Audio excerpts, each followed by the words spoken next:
当家！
叶枫，你不能起来。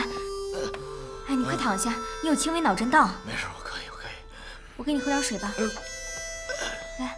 哎，我自己来，我可以。哎呦，堂堂聂大队长还害羞呢。军人嘛，要自强自立。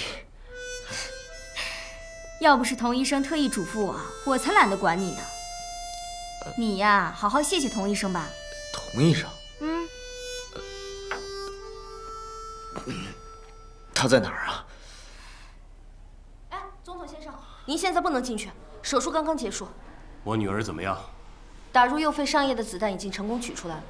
就是马努特那个混蛋，是他把我女儿害成这样的。你们几个现在马上用专车把班达送回总统府去。是，总统先生。哎，聂队，你现在不能起来呢。聂队，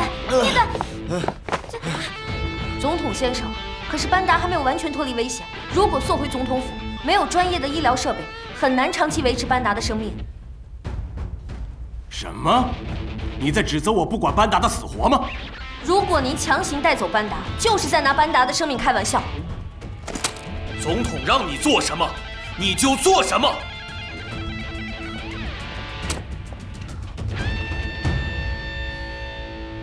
总统先生，童医生只是针对班达的伤情向您建议，尽一个医生对病人的职责。您这样用枪指着他，我觉得不可思议。如果您执意要带走班达，您是班达的父亲，是谁都无法阻拦。但是您对一个正在试图帮助你们的医生舞刀弄枪的，我觉得也太不近人情了。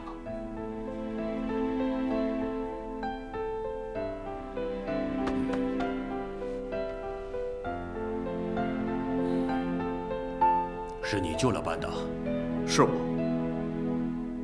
作为联合国维和部队的军人，没能把您的女儿平安地带回来，我很自责，请您原谅我。好，你们两个手术后带班达小姐回去。是，总统先生。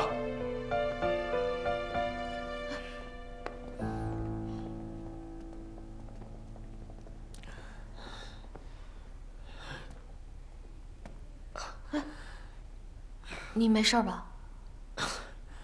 没事儿。你怎么样？没事儿。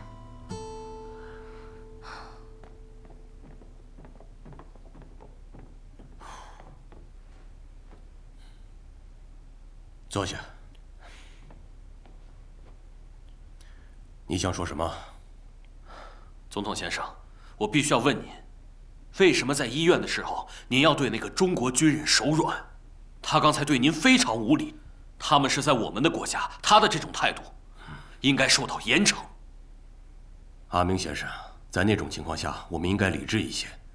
首先，那些中国人，他们来这里是来帮助我们的，更何况他们救了我的女儿班达。第二，那名恐怖分子被中国维和部队的军人给抓住了，我必须要尽快的见到那个人，查出幕后的真凶。无论是谁，我都要把他碎尸万段。在此之前，我们还要依靠联赛团。总统先生，我觉得您没有清楚现在的情况。这件事情明显就是马努特所为，除了他，谁还敢这么做？竟然敢伤害班达！但你为什么那么肯定就是马努特？总统先生，马努特就是认准了巴士爆炸是我们做的，他现在已经被仇恨冲昏了头脑，所以才会用绑架班达的方式来报复你。我们需要证据来证明，马努特跟我的争斗是有很多原因在里面的。我很了解马努特，他绝不可能报复班达，就跟我不会报复纳达尔一样。总统先生，我能说一些我的想法吗？但说无妨。现在，难民营里肯定有伪装成难民的马努特的卧底，这些难民还拿着枪出来伤害我们。他们打输了，再回到难民营里面躲起来，这显然是潜在的危险。他们会慢慢的毁掉塞利亚，到时候我们会后悔的，先生。我不明白你说的这些和班达被绑架有什么关系？我的意思是，我们应该动用一切力量，来彻底的铲除马努特及其党羽。我们搜查难民营，如果发现问题，我们就解决掉；即使没有发现问题，我们也可以借此机会打压一下中国维和步兵营的气焰。这件事情不能就这么轻易的过去，我们要追查到底，借这件事情重新整顿塞利亚。我向您保证，我会为班达报仇的，先生。如果跟马努特无关，也不是反政府军的。如果马努特不是凶手，那我们就更要查出背后的黑手是谁。如果这只黑手确实真的存在，那他们对总统阁下就是更大的威胁。好，那就尽快去办。我想让你去跟丹城的守卫打好招呼，把一切都准备就绪。今晚6点准备行动。将军，南部和西部数十个武装，还有叛军部队。如果我们让所有部队都在城内集结，恐怕他们会有动作。不用管那么多，总统已经下定决心同叛军决一死战。城里打完了，城外的所有问题，甚至整个塞利亚的问题都不复存在了。我明白，您放心吧，我让南部部队把坦克也调过来。我想要我们的人包围难民营，今晚就把所有卧底在里面的反政府军以及那些恐怖分子一网打尽。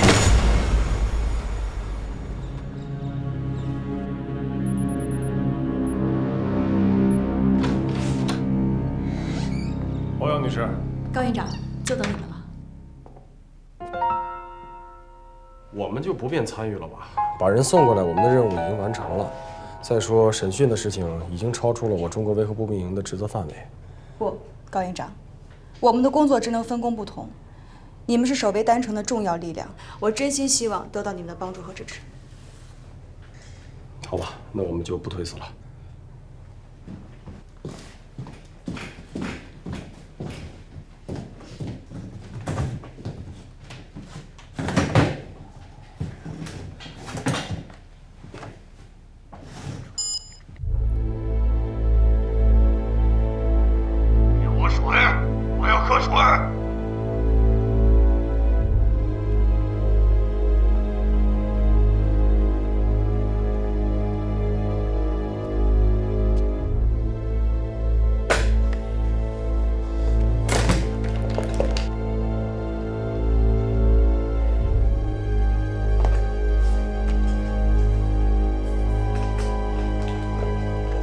我们可以开始了吧？住手！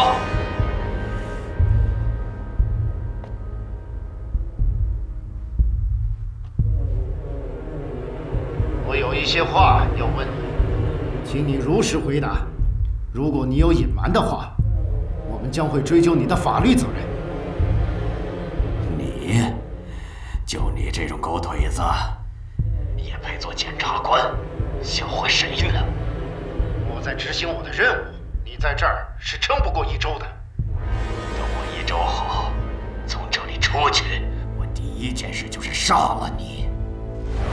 混蛋！想让我揍你吗？好了，我来吧。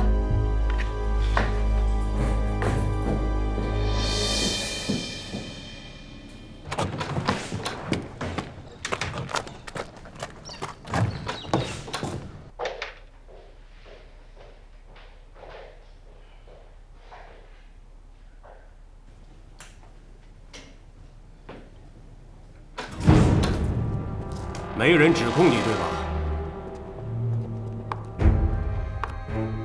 那我来指控你。欧阳女士，谢谢你的帮助，下面的事情交给我来处理。我是塞利亚的总统，我想单独跟你审问的这个人好好的聊一聊。我理解你的心情。我不会对他怎么样的，我就是想问他一些问题，也就10分钟的时间。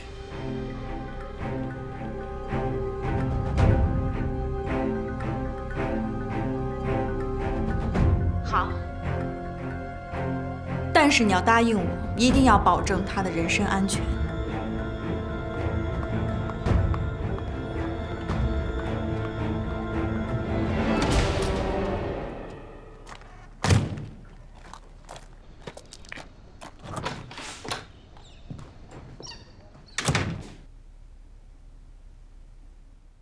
希望一切不要到失控的地步。王女士，我觉得咱们现在真的要做好最坏的打算了。最坏的打算？现在这个事件已经完全突破罗尔的底线了。我们现在最担心的，就是这个事情真的和马努特有关啊。可是马努特已经离开丹城了。没错，马努特是走了，可是他手下的那些反政府军，根据情报，现在联合国1号、2号难民营里，至少有16名反政府军的将领。他们现在虽说身在难民营，但是塞利亚的反政府军基本都由这些人指挥，这些罗尔一清二楚。罗尔现在之所以没有撕破脸，一个是他没有确凿的证据，第二，他也碍于联合国的面子。对，在我看来，罗尔是塞利亚总统，他应该清楚失去联赛团的支持意味着什么。王女士，以目前来看，就怕他再无所顾忌了。你知道我是谁吧？我当然知道。你就是塞利亚的罪恶总统。你知道班达就是塞利亚的天使吗？我知道塞利亚需要的是什么。塞利亚只有推翻你所统治的政府，才能带来和平。你就不要拿死亡来威胁我。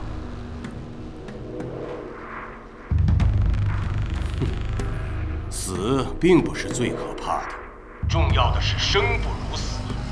我会让你见识到我的手段，到那个时候，你就会知道了。你能对我做什么？我是塞利亚的总统，你会知道我的厉害。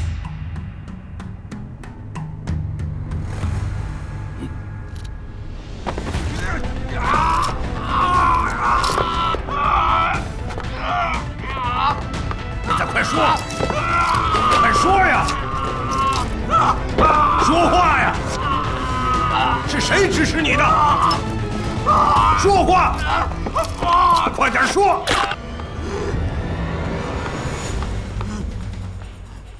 罗尔总统，你要是再这样的话，我会采取一切必要措施。欧阳女士，请记住，这里是塞利亚。哼。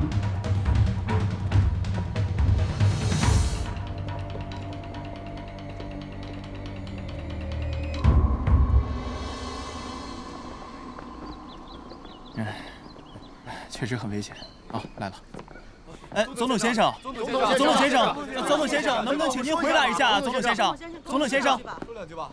总统先生，您找到真凶了吗？总统先生。总统先生现在不方便回答任何问题，请你们离开。总统先生，您能否说一下班达小姐现在怎么样了？全社会都很关心她的安危。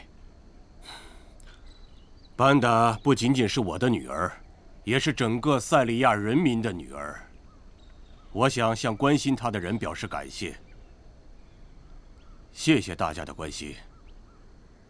即便塞利亚是地狱，他也会努力将塞利亚变成人间天堂的。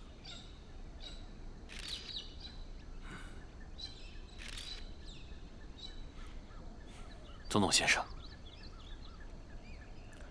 关于马努特那个混蛋，他绑架班达，折磨班达。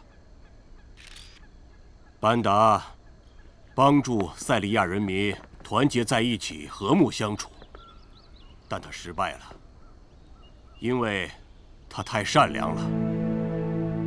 这个天使低估了敌人的凶恶，但从今以后，我不会失败，不会再相信任何人。我要奋起反击，打击罪恶。不管马努特躲在哪儿，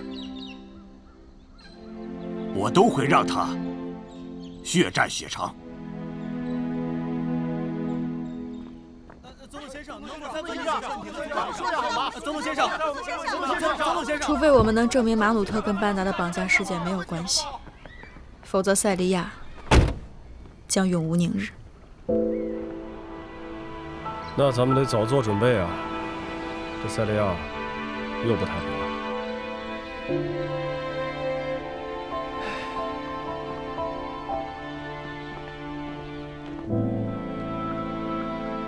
现在我们在西北地区安插了一部分的军队，很多区域都有加强了警戒，比如像3、4、5这样的区域。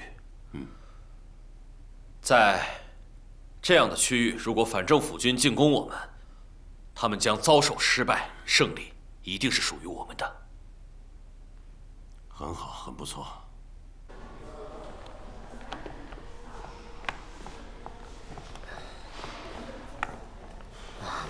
哎，聂风。啊？怎么了，童医生？哦，谢谢。嗨，没别的事儿啊。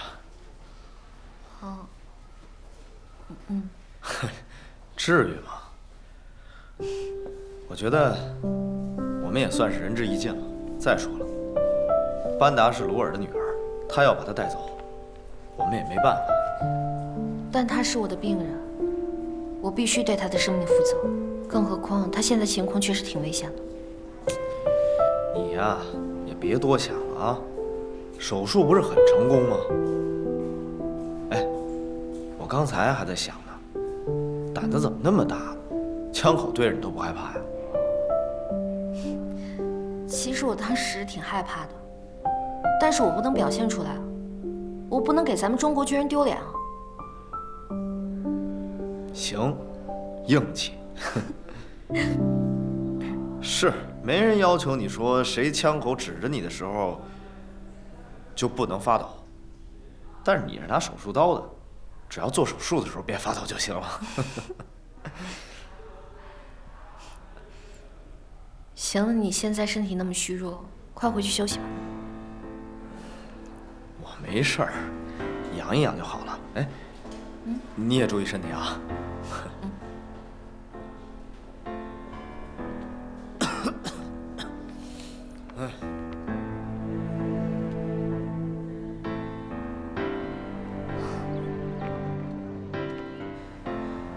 天一黑，你就关门，立刻去大使馆。我已经给你联系了大使馆的徐大使，让他帮忙安排。今明2天，你就先住在大使馆里。那你去哪儿？你就别管我去哪儿了，我让你过去住。你要不走的话，我也不走。你能别废话吗？政府军大兵压境，分分钟就能把丹城夷成平地。你在这逞什么好汉？我逞什么好汉？那，你要是不走，你在这不也一样危险吗？我跟你能一样吗？我是谁？我是联赛团的最高行政长官，我负责整个联赛团，负责整个塞利亚，我能走吗？有什么不一样？打起仗来了，炮弹和子弹根本就不长眼睛。那你反正是你去哪儿，我去哪儿，要不然我也不走。你爱去不去，爱死不死。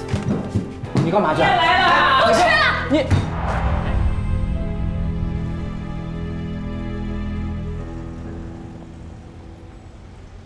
我今天来的目的就是想讨论一下，我们下一步要怎么做。总统先生，请讲。政府军已经在丹城的东南北3个方向完成了集结，我们要搜查1、2号难民营，叛乱分子要为他们的所作所为付出代价。总统先生，作为联合国驻塞利亚特派团最高行政长官，我绝不允许这种暴行的发生。冷静，欧阳女士，请冷静。你知道班达经历了什么吗？只有这样，才能让那帮恐怖分子认清他们自己的罪行。班达虽然现在已经脱离危险，但是他可能永远无法醒来。你不觉得马努特的行为更加残暴吗？马努特跟我有着很多年的交往，我非常了解他，他不会对他女儿的遭遇善罢甘休的。这一点，我敢说非常肯定。总统先生，恕我直言，如果没有联赛团的命令，谁都无权搜查难民营。我是塞利亚的总统，不管我做什么决定，不管我打算实施什么样的计划和命令，你作为中国维和部队的人，无权指责我。我要行使我总统的权利。这里是塞利亚，没有人可以阻止我，明白吗？总统先生，我知道你们为什么而来，但这里是我的国家，我是这儿的总统。哼。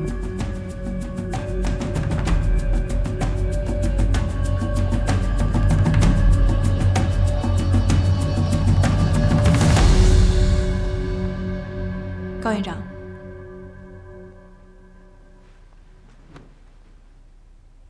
你们打算怎么办？欧阳女士，现在这个事态已经不是我们所能控制的了。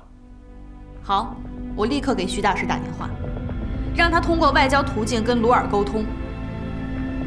无论如何，也不能让你们做无谓牺牲。欧阳女士，不用担心我们是中国军人，就算再大的困难，我们都会勇敢地面对。对，欧阳女士，您就放心吧。我知道我的头顶上戴着蓝盔，在执行联合国维和部队的任务，我们是为和平而来。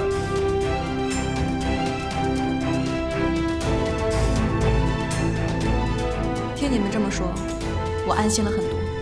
祖国越来越强大，作为中国人，我很骄傲。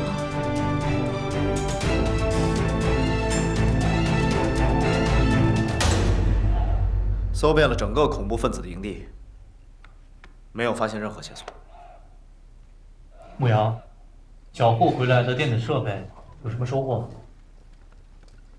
情况很不乐观，3台电脑里的内容已经全部被提前删除，而且完全没有恢复的可能性。如果电子设备没有可利用的资料，那得到其他物证的可能性就更小了，因为大多数东西都已经被焚毁了。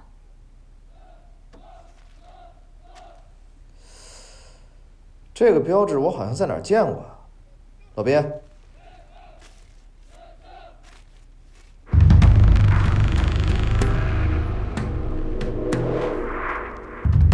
这是国际上药品的通用标志，表示服药时禁止饮酒。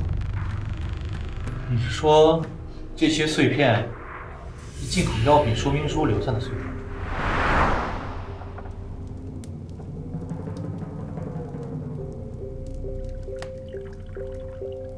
不过你们觉得，巴沙和他的手下买得起这种药吗？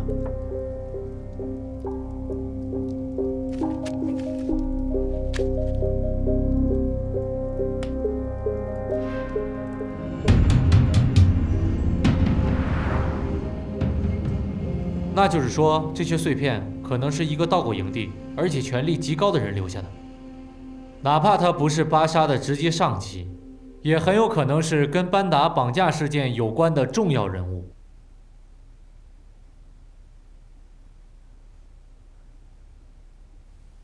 老宋，这个人一定跟巴沙关系紧密，而且他深知别人察觉不到。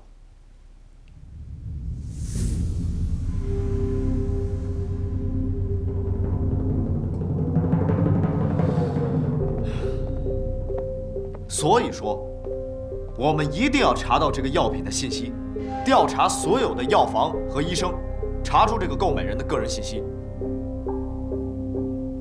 不是队长，你看啊，首先我们用排除法，它肯定不是一封情书，这是证物。你说他烧成这样了，还怎么拼呢？你让我做饭行，拼这个我真来不了。老毕，都这种时候了，咱就别开玩笑了。要拼这个，肯定是要找一个专业人士才能把它拼出来。谁呀？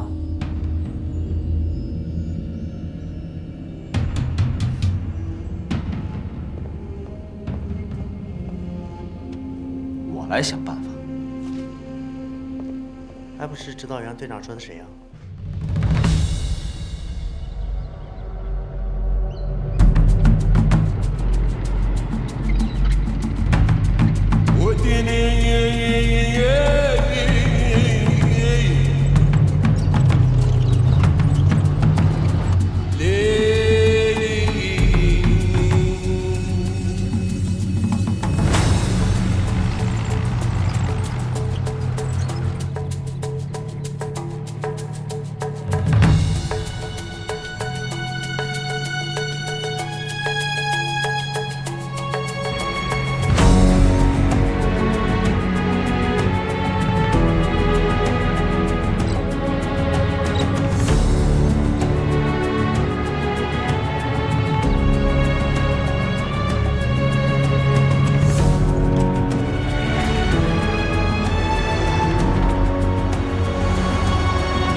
这样形状的我这边刚好缺一块。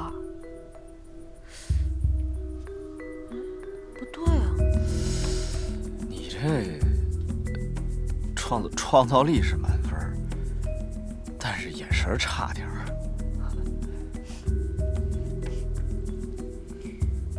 都这么长时间了，我们才把这主要成分这几个字拼出来。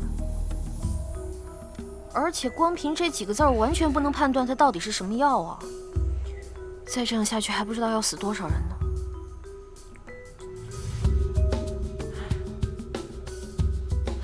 我知道了，我们不一定非要知道药品的名字，只要知道它的主要成分，我一样能判断它是什么药。哎，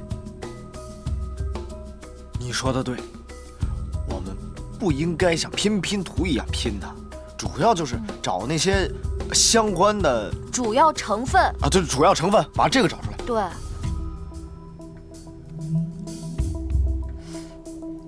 哎，这个单词很奇怪，刚才我们没看见，这是什么呀？你看，诺夫赛克。哦，不对，氨氯地平。哦。打电话给高营长，就说我们现在需要找一种叫做诺夫赛克的美国进口降压药。好，你太厉害了，我们整个特战队拼半天也没拼出一个字母来。我现在就打。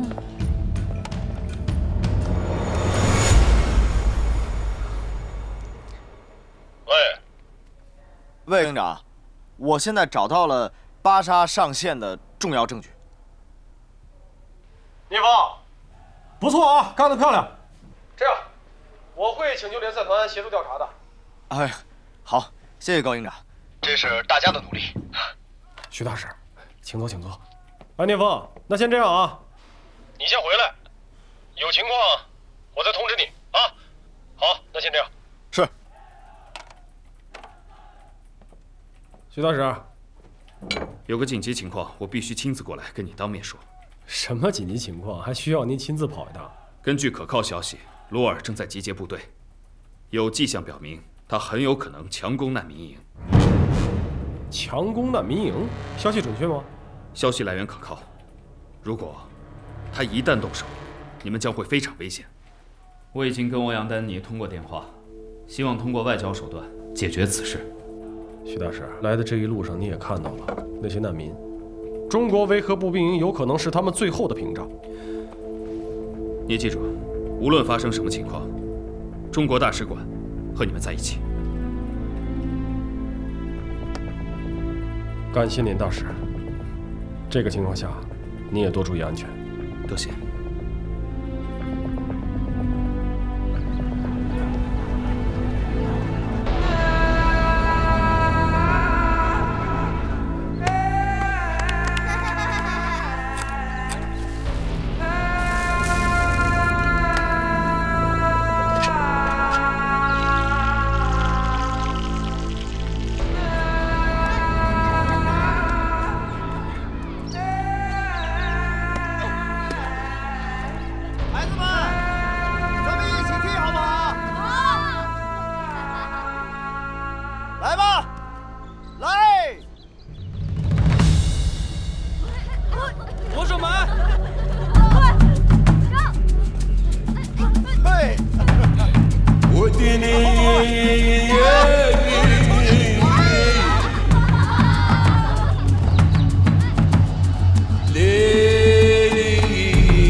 这都是穿着装备、背着枪的，放水的看不出来啊？对，尤其是我们守门员放的特别水，特别水。所以你只是哄孩子了？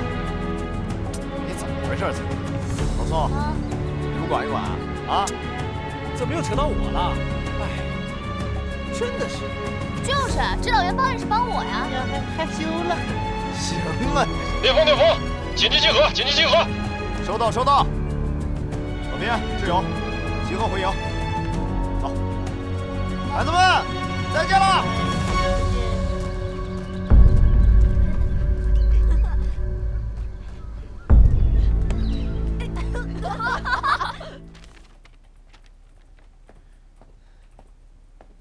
营长，烈风，哎，徐大使亲自发来消息，政府军正在部署兵力，有可能即将强攻难民营。鲁尔没有拿到证据，他就会把班达的案子栽到马努特的头上。诺夫赛克现在有什么线索吗？联赛丹总部已经调查了丹城近期所有购买过诺夫赛克的人，查到了一个比较可疑的，但是这个人的银行卡开户行竟然是瑞士银行。如果要是没有提出证据，那就无法查到开户行的个人信息。要是提出了证据，很有可能打草惊蛇。已经有结果了，这个人使用了假名，叫做安士顿。奥扬丹尼希望以查税为由，要求瑞士银行公开这个人的资金来往账务，希望通过这一点查到这个人的真面目。那还需要等多久？这个是我最担心的。整个流程十分复杂，至少需要2到3天的时间。2到3天，鲁尔总统早把这帮叛军给一网打尽了。对。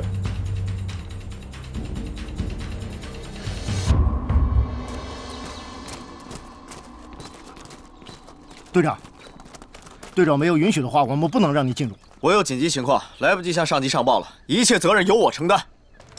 队长，快去向领导报告。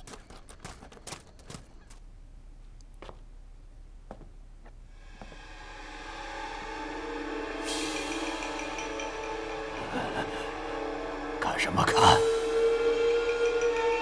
如果要换成安士顿在这儿站着，你还能活多久？我从来没听说过。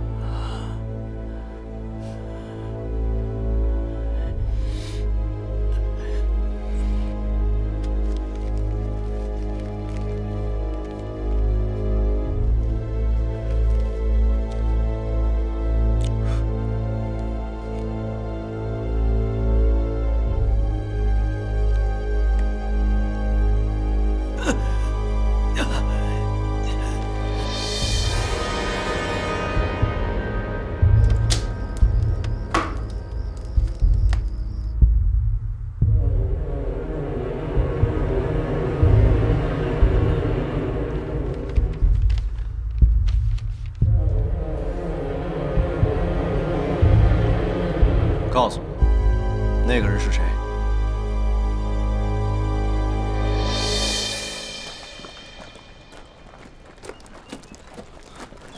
开门。是。你出来。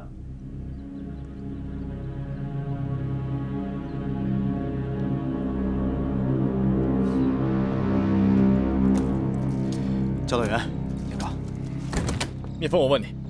你不搞出点事情来，你浑身难受是不是？你要受处分的。从巴沙的反应上来看，我的思路是正确的。请上级们批准我完成任务，保证查明真相。不行，我不同意。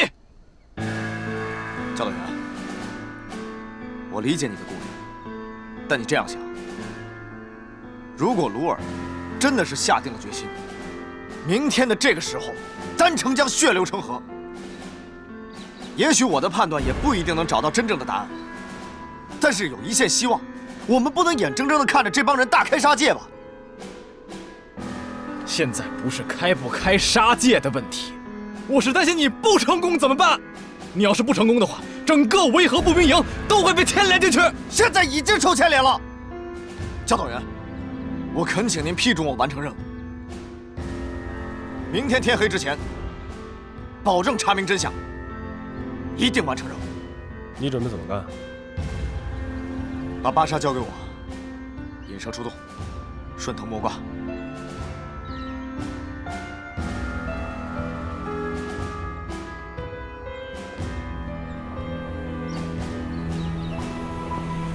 老胡啊，我同意聂风的想法。老高，事到如今，万不得已。我认为特殊情况可以特殊处理，而且如果一旦情况属实，那么现在唯一能够阻止鲁尔，就是尽快找到绑架班达的真凶，让他去干吧。好。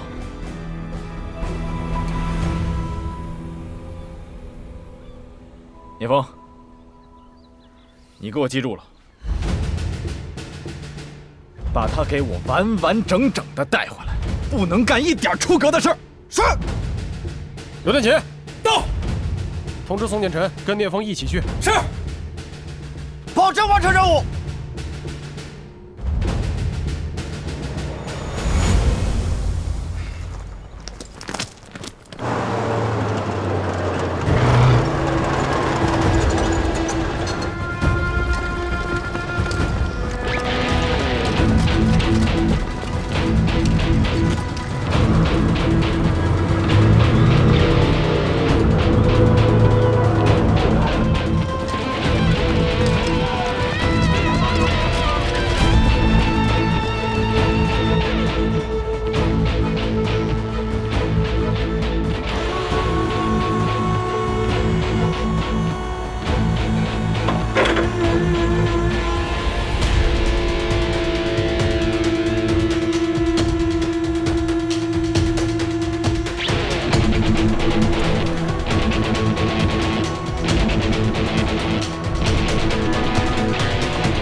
准备好了吗？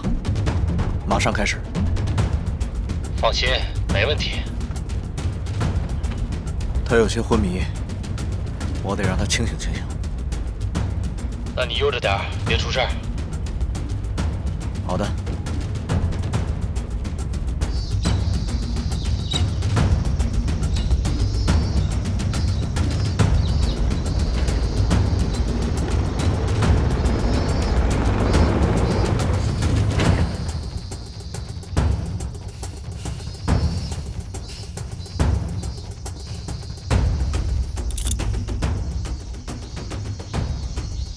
安士顿是谁？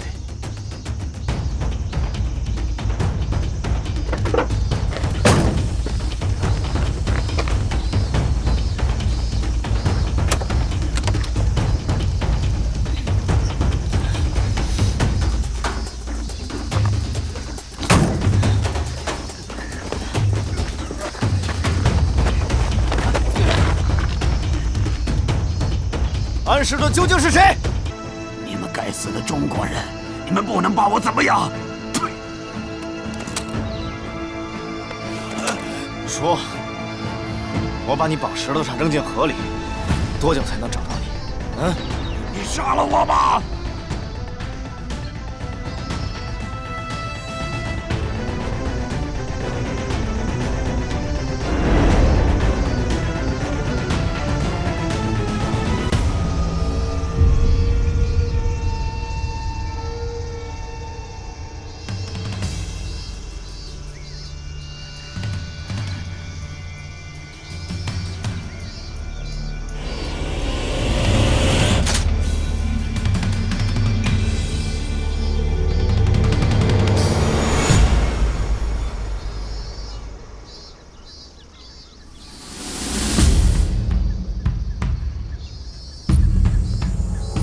老聂，行动成功，我马上带他去跟你会合。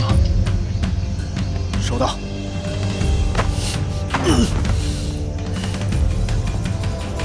走，老宋。老聂，这是谁啊？我已经把照片给牧羊传过去了，他是阿明卫队的队长，叫德鲁。阿明。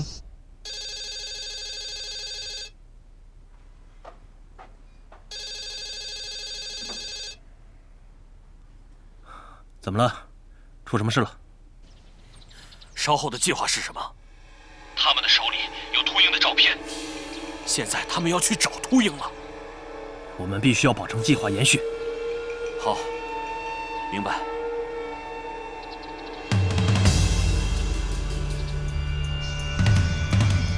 这条鱼可不小。我已经跟营里汇报过了，营里说赶快把他带回去。欧阳女士也会出面跟鲁尔沟通的。好，上车吧。走，走。哎，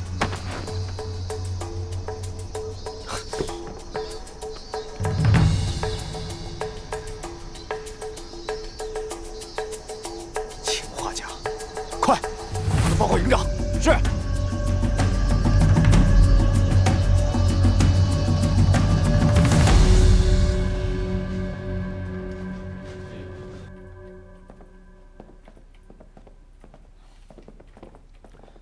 营长，教导员，来了，坐。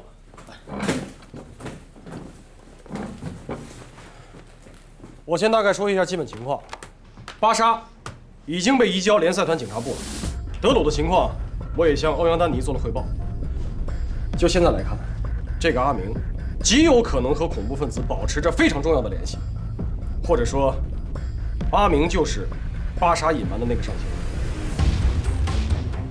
德鲁服毒自杀，要是跟阿明对峙的话，他肯定百口莫辩。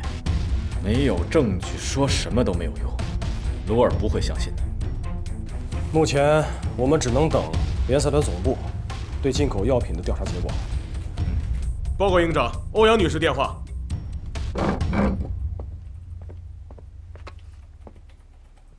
欧阳女士，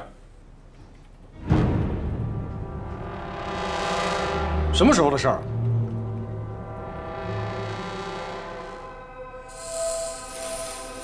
好，明白。中国维和步兵营一切听从联赛团总部的安排。怎么说，老高？形势不容乐观啊！政府军决定明天破晓，强攻难民营。什么？小强，到！通知连以上干部，半个小时后到这开会。是。鲁尔要跟联合国撕破脸了。不仅如此啊，特派团司令部决定以中国维和步兵营为总指挥部，所有相关决策人员都将听咱们调遣。老高，这个责任太大了。报告营长，联赛团、军事部门、维和警察部门，还有我国大使馆全部打来电话，想要和您。好，告诉他们10分钟之后回电话。是。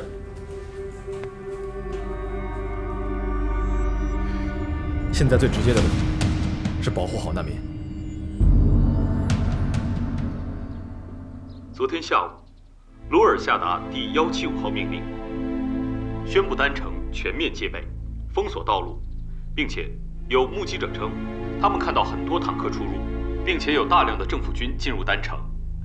而且今天0时，丹城开始实施空中管制，除政府军飞机以外，所有飞机禁止飞行。为了广大民众的安全，请不要肆意外出。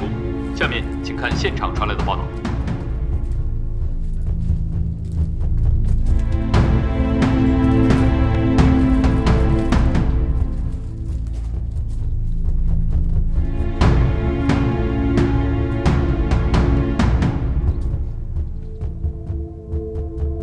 同志们，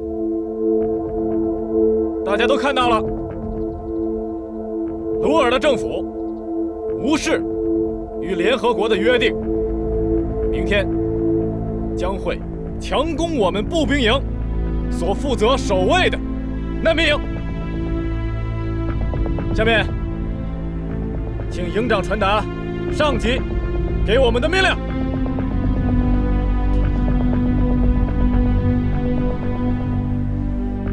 同志们，现在联合国正在通过外交，希望解决此次争端。同时，特派团司令部命令我中国维和步兵营坚守阵地，保护所属难民。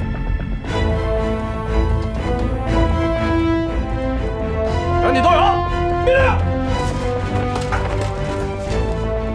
各连长、特战队带领所属人员构筑防御工事，保障人员备齐器材食材，今晚连夜备战。是。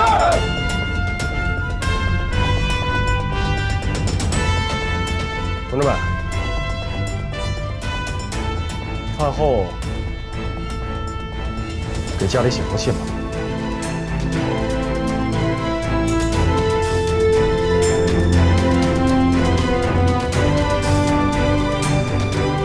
保证完成任务！保证完成任务！保证完成任务！保证完成任务！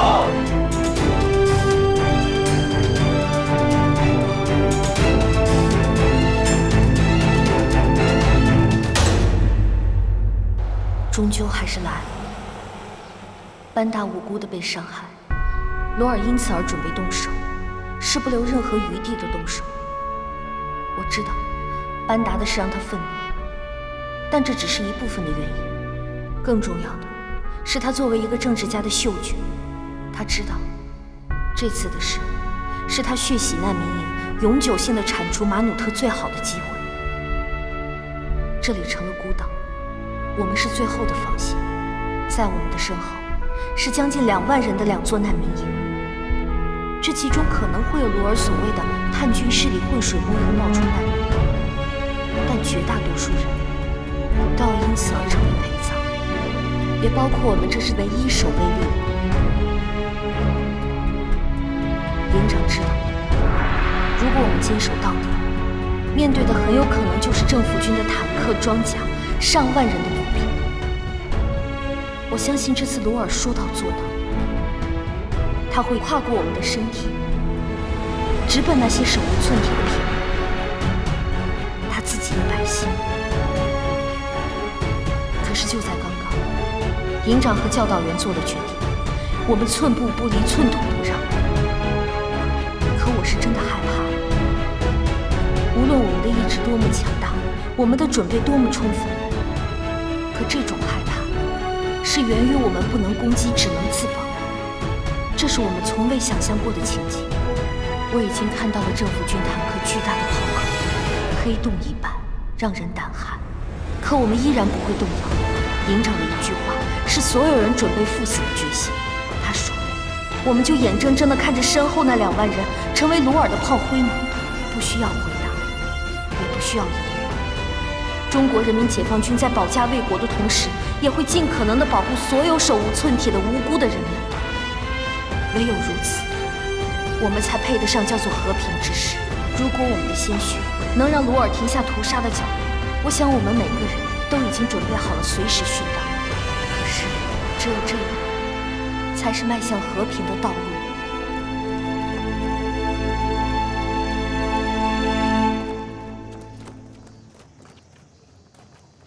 真没想到啊，在这种时候还能有时间跟你单独走走路。唉，我是没想到，塞利亚政府真的敢跟联合国动手。放心，丹妮，我虽然没当过兵，更没打过仗，但是如果今天真的有什么事情发生的话，我老郭一直会在你身边陪着。我深深焦灼的土壤，暗无天日的奔忙，一眼间荒草疯狂生长。这么多年，我到哪儿你都跟到哪儿，你的心意我都懂。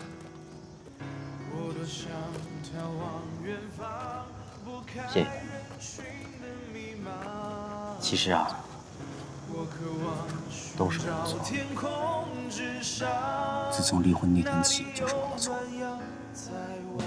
一个男人能让自己的妻子提出来跟他离婚，这就注定是他的错。所以，我要用我的一生去弥补这个错。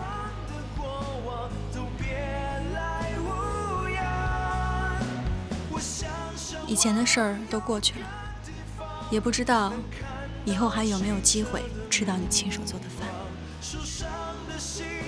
能，一定能。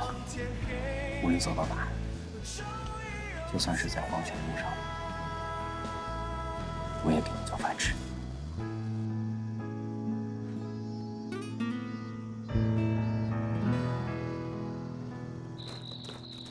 高营长。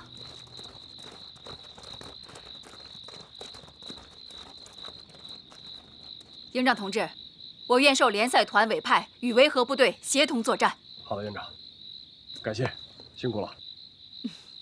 同志们辛苦了，多余的话我不说了，情况都了解，就一句话，有没有信心？有。中国医疗队是中国军人，所以我们必须和你们在同一条战线上战斗。好的，院长。同志们，15个小时之内，我们会有一场硬仗。我们身后的悠悠 house 里，全部都是手无寸铁的老百姓。我们作为军人，作为中国军人，不能丢下他们不管。在国内，我们本来就是一个战壕的战友，在塞利亚，我们更是要同进退。我愿医护人员全部听你调遣。好的，院长。叶峰，到。这样，你带队，全权负责保护医务人员人身安全。是。你们跟我来吧。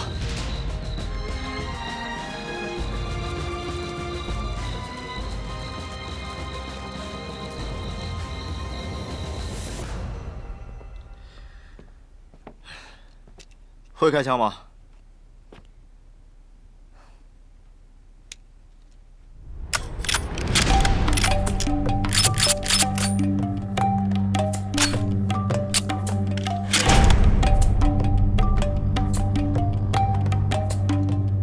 还挺厉害。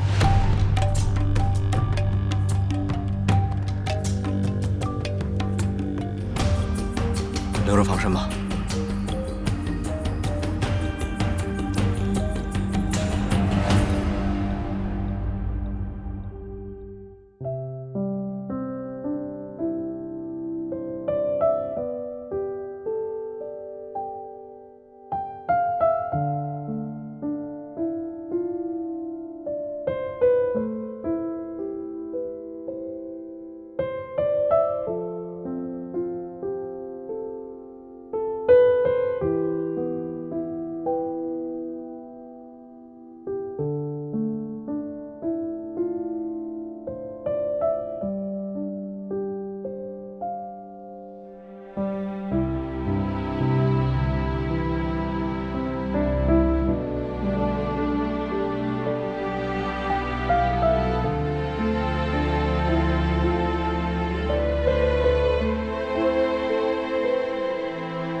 教导员，我写完了。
哥，我心里有句话，一直都想跟你说。不用说。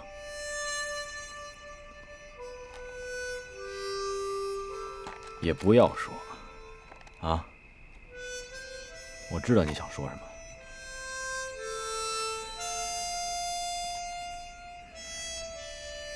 得说。要不我自己过不去那个坎儿。你个大小伙子，20多岁，什么坎儿不坎儿的？73、84那才叫坎儿呢。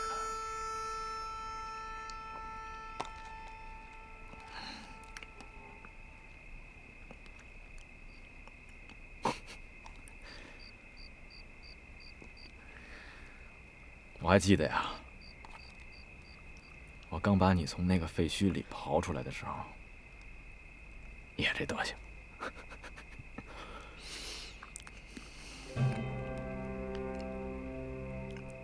迷迷糊糊，还让我去救你爸你妈。你是个孝顺孩子。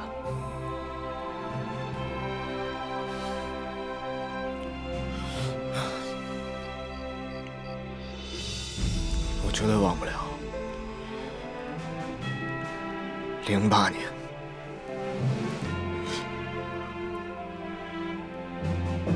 ，5月14号那天，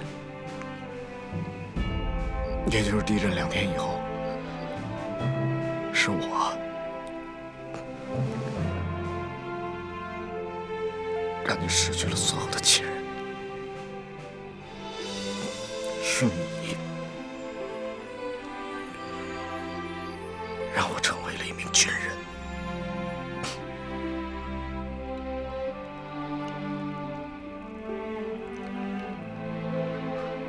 我这辈子我都还不起。怎么还没完没了呢？我和你说，聂风，我是中国人民解放军，救你是我的职责。不管是谁，那个时候我都会去救。聂风，你呀，你不要因为这件事情而内疚。对于我家人的死，谁都无能为力，和你没有任何关系。有，你这孩子就是轴。聂风，我告诉你，我挺知足的。我至少，我见了我亲人的最后一面，我至少把他们给安葬在我给他们选的墓里。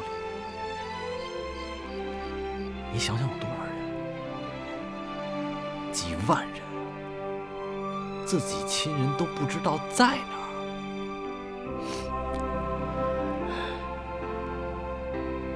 我知足，知足。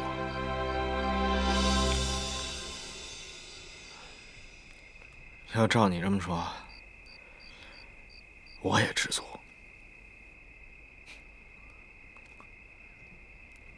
我也知道我爸妈在哪儿，但是光说知足没用。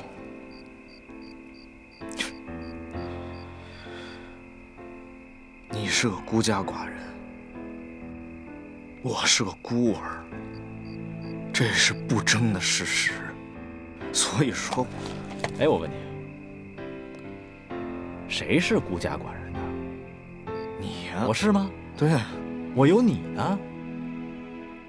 谁说你是孤儿啊？你有我呢。我告诉你，聂风，要学会放下。10年了，我看着你慢慢的从一个大男孩，一点一点的，有点老爷们样了，一点一点的，从莽撞少年变成一个稍微有点沉稳的男人了。我很开心，我很知足。你放下挺多的了，但是对我这个对不起这3个字，你怎么就放不下呢？咱俩就是伴儿，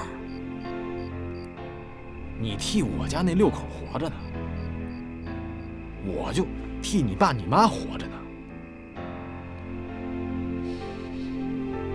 对，咱俩就是伴儿。这遗书啊，不是给别人写的，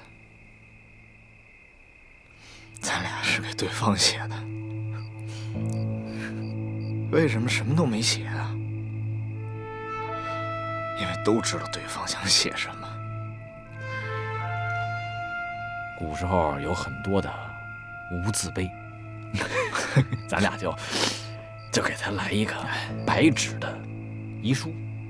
对，但是话说回来啊，哥，你呢，给了我这条命，我来到塞利亚，来到这个地界上，我就是要用你给我的命，保护更多人的命。即使这个情我还不起了，但是我心里舒坦。那么多战士，每天看着你这样，都不知道为什么对我这么好。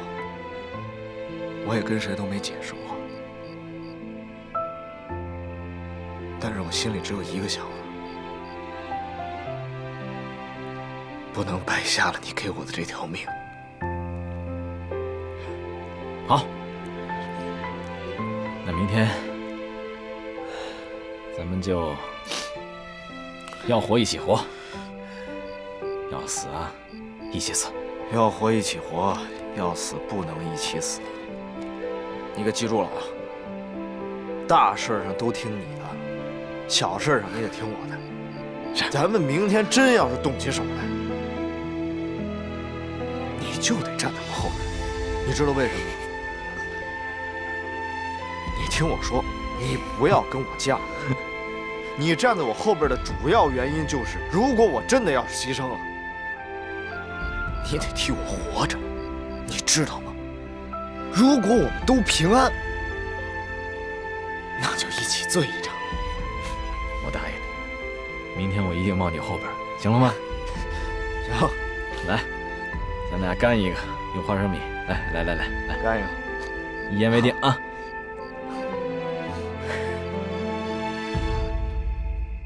各单位负责人都到齐了吧？下面我简要说一下现在的情况。接下来我们要有一场硬仗要打，我希望各位和所属人员能够提起100倍的精神来应对。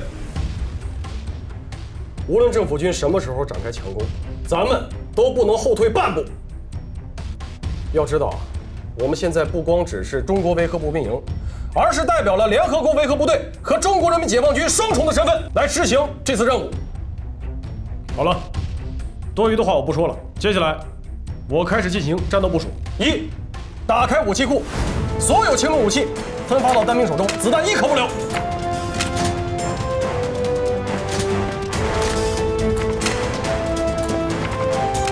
2，所有人员按照作战计划进行详细的部署，东西两面由1连负责，南北两面由2连负责，是否明白？明白。好，第3，营区所属的医院全员上阵，随时准备战地救援。说到这儿，我强调一点，所有战斗分队的人要务必保护好医护人员，是否明白？明白。第4，后勤保障分队炊事班要切实做好后勤保障工作，兵马未动，粮草先行，要明白你们所担负任务的重要性。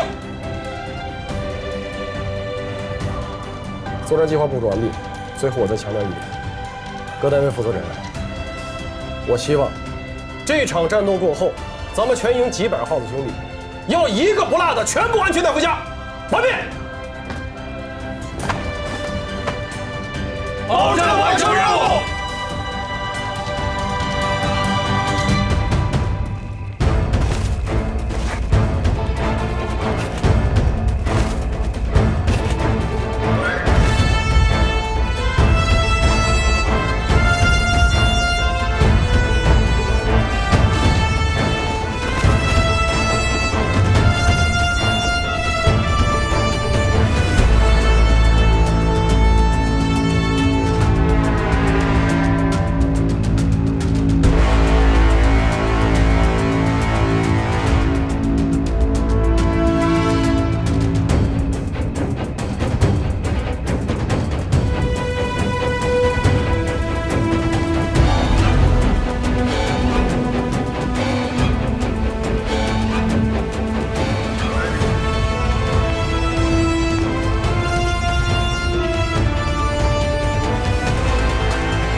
来，你们几个把这汤分了，一定要保证每个人喝上它一碗，注意安全，别弄洒了。是。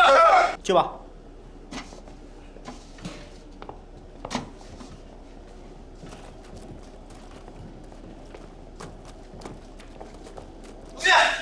快！啊，给我口水喝！这设防设的吃了我一肚子沙。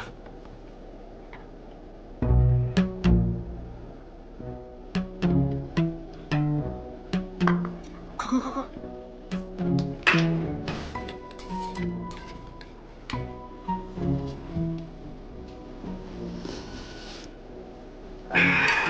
想了，大佬。外面都火烧眉毛了，你还有功夫跟我耍闲蛋？太年轻，不要着急上火。越到这个时候，大家越容易着急上火。你说这个时候我再给大家弄一锅咸汤，谁喝呀？你喝呀？不咸，刚刚好。哎，要不是因为我知道他们能做这么好，开玩笑呢。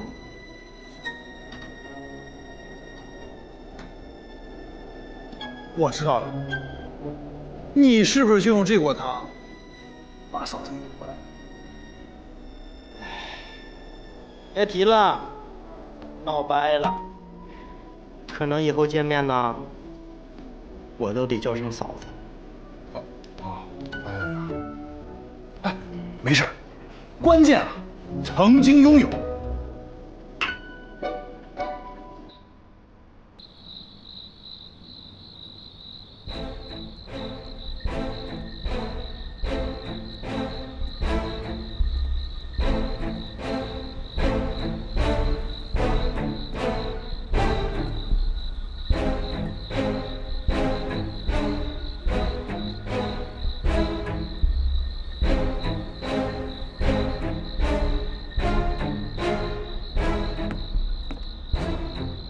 指导员，怎么样？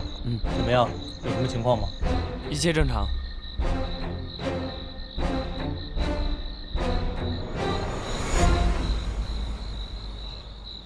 哎，小杨，有件事我一直忘了问你了，你手上的冻疮是怎么回事？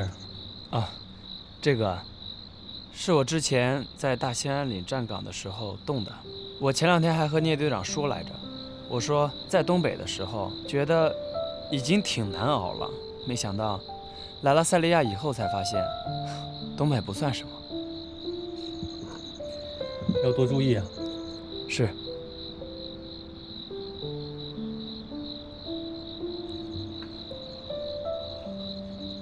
牧阳，你怎么了？感觉今天状态不是很好，没休息好。这样，牧阳，你先回去休息，这班岗我替你站。不用了，指导员。现在营里正是缺人手的时候，我不能离岗休息。你放心吧，现在是我轮班调整时间，没事的，我帮你站。指导员，别说了，听我的，这是命令，去吧。是，谢谢指导员。去吧。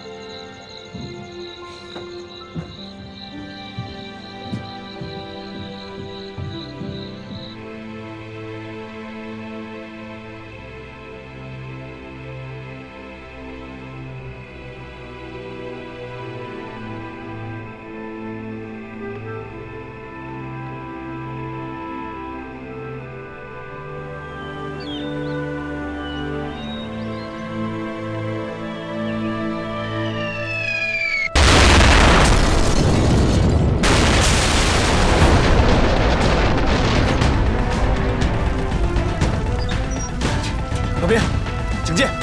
我去救火，你小心！全体都有！政府军已经开始冲击我们的外围防线了，榴弹也已经落入我们的营地。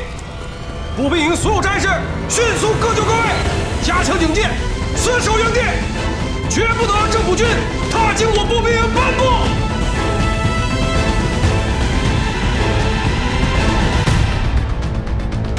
就在刚刚，政府军和反政府武装在联合国之家不远处外激烈战斗，炮弹在营地周围炸开，有些炮弹误入了中国维和步兵营营区内，目前还未得知是否有人员伤亡。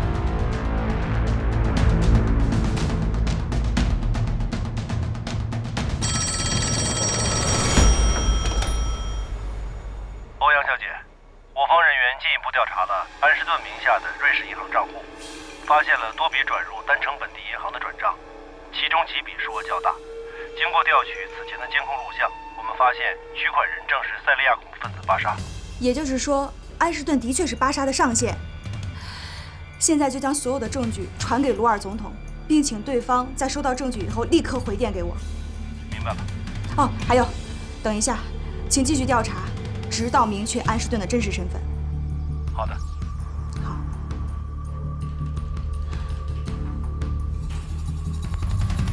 目前为止，战斗还在激烈的进行中，已经有大量的无辜平民伤亡。我方在单城各战区已经取得优势，除了少数叛军还在负隅顽抗之外，其主力已经开始全面溃败。这群叛军就是一群乌合之众，根本不能对我们形成威胁。不足为惧。好的，明白，你们去吧。好的。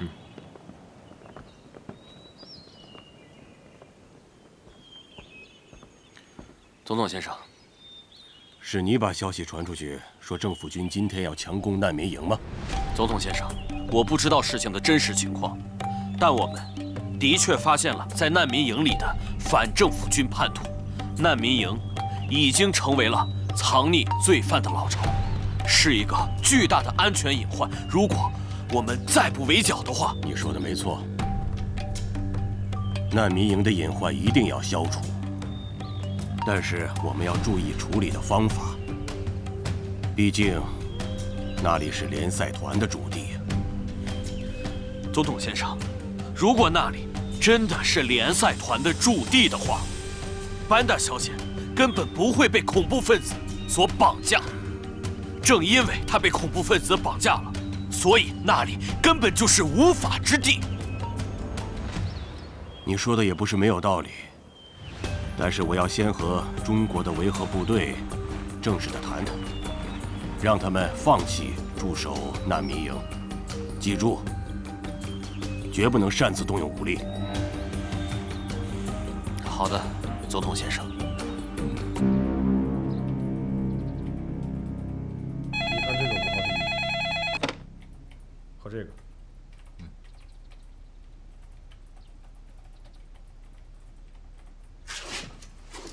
鲍营长，总统府打来电话，约你半个小时之后和总统鲁尔进行电话会议。好，我准时参加。是。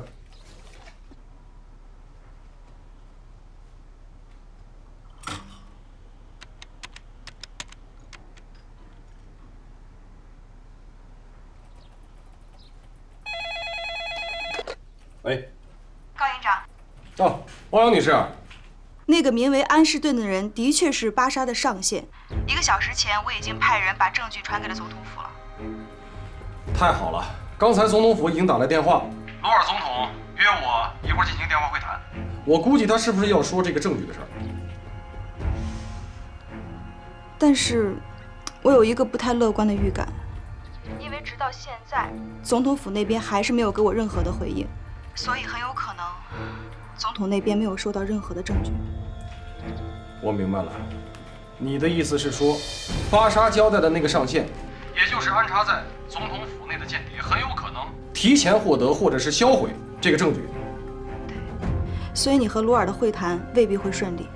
我目前的想法是把证据传给你们步兵营，然后由你在会谈中试图去说服总统，暂时停止战斗。这样我们可以进一步根据证据调查安士顿的身份，查出班达事件真正的凶手。好，我明白了，我试试吧，尽量说服鲁尔总统。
老宋，政府军的所有火力全都指向营内，步步逼近。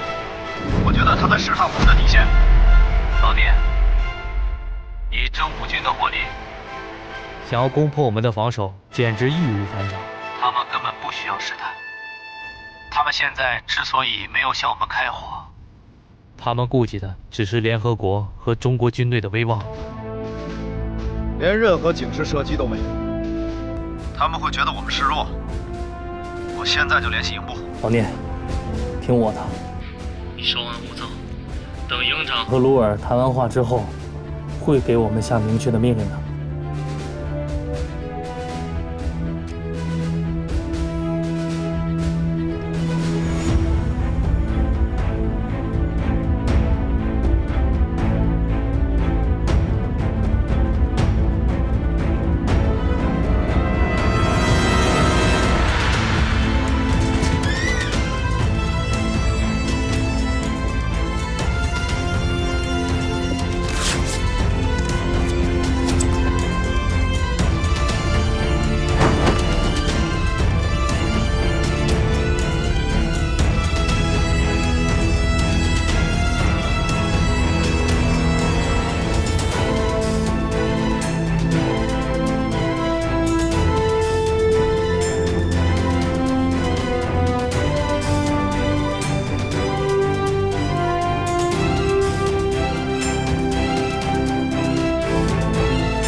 总统先生，您快看，现在中国维和步兵营的营地里面，全部都插上了中国国旗。这也就是说，中国维和部队这支军队现在不再代表联赛团了，这也就意味着我们可以进攻他们了。你觉得这是好消息吗？营地的周围全都是国旗，如果现在我们进攻，就是跟中国政府对着干了。不行。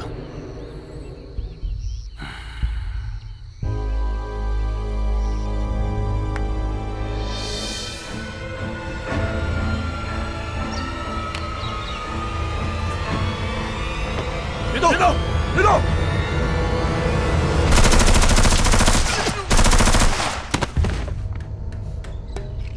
老边什么位置？听声音，应该是地区方向。地区，你那边什么情况？报告，地区巡视正常，安全。收到，保持警戒。